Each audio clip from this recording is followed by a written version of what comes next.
அருமையானவர்களே, இந்த நாளிலும் அவருடைய வார்த்தை நான் கொண்டு வருகிறேன். நிச்சயமாகவே முடிவு உண்டு, உன் நம்பிக்கை வீண் போகாது. நீதிமொழிகள் 23:18 வசனம். நிச்சயமாகவே, அந்த வசனம் ஆரம்பிக்கும் போதே பாருங்களேன், நிச்சயமாகவே முடிவு உண்டு அப்படின்னா உறுதியா சொல்றேன், முடிவு உண்டு. அப்போ உங்க போராட்டம் எத்தனை வருஷம் தள்ளி போயிட்டு இருக்கு.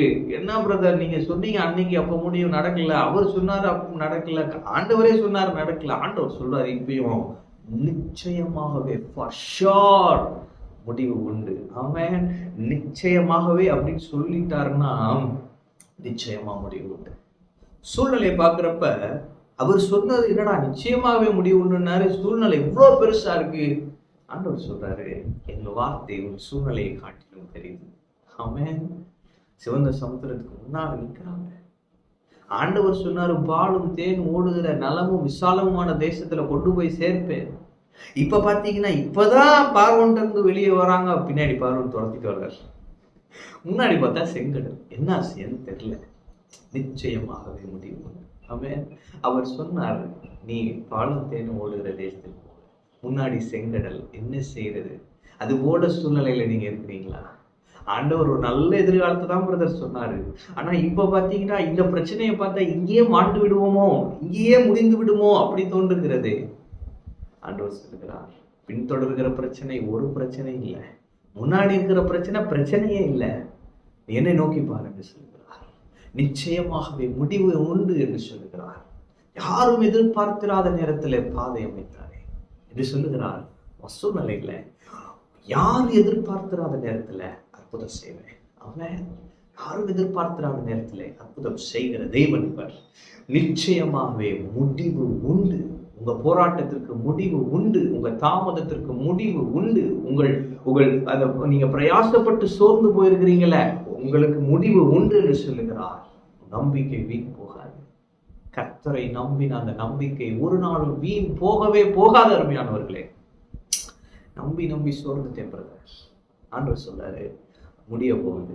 உறுதியான விசுவாசத்தில் உறுதியாயிரு என்று சொல்லுகிறார். நிச்சயமாக முடிவு உண்டு.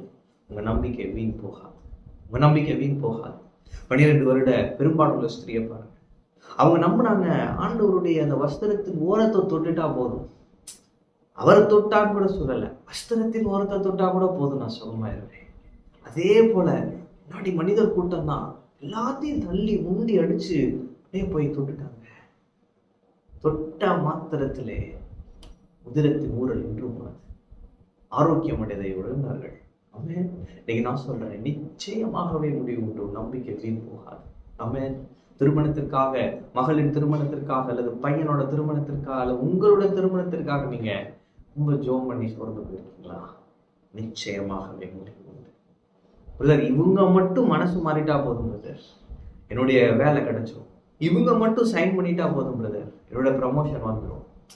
அப்படின்னு சொல்றாரு, நிச்சயமாகவே முடிவு உண்டு. ஒரு நம்பிக்கை வீண் போகாது. இந்த தேவன் அற்புதங்களை செய்வார். யாரும் எதிர்பார்த்திராத நேரத்தில் செய்வார். அதுதான் நடக்கும். ஆமா, உங்க சிச்சுவேஷன்ல இப்ப அதுதான் நடக்கும். அன்எக்ஸ்பெக்டடா இந்த அற்புதம் நடக்கும். எதிர்பார்த்திராத அற்புதம். நீங்க சொல்லுவீங்க, சாட்சி சொல்றப்ப சொல்ல போறீங்க, எல்லாருமே எதிர்பார்க்கல பிரதர், நானே எதிர்பார்க்கல, என் கம்பெனி எதிர்பார்க்கல, யாருமே எதிர்பார்க்கல, அற்புதம் நடந்துருச்சு. அவன் கர்த்தர் அப்படியாய் செய்ய போகிறார். அவர் சொல்லுகிறார், நிச்சயமாகவே முடிவு உண்டு. உன் நம்பிக்கை வீண் போகாது. தொடர்ந்து நம்பிக்கொண்டிரு, நம்பிக்கையில் உறுதியாயிரு, விசுவாசத்தில் தரித்திரு, நீ அற்புதத்தை காண்பாய், அற்புதத்தை அனுபவிப்பாய் என்று சொல்லுகிறார். நிச்சயமாகவே முடிவு உண்டு. உன் நம்பிக்கை வீண் போகாது. ஆமென். கர்த்தர் உங்களோடு இருக்கிறார். கர்த்தர் ஆசீர்வதிப்பார்.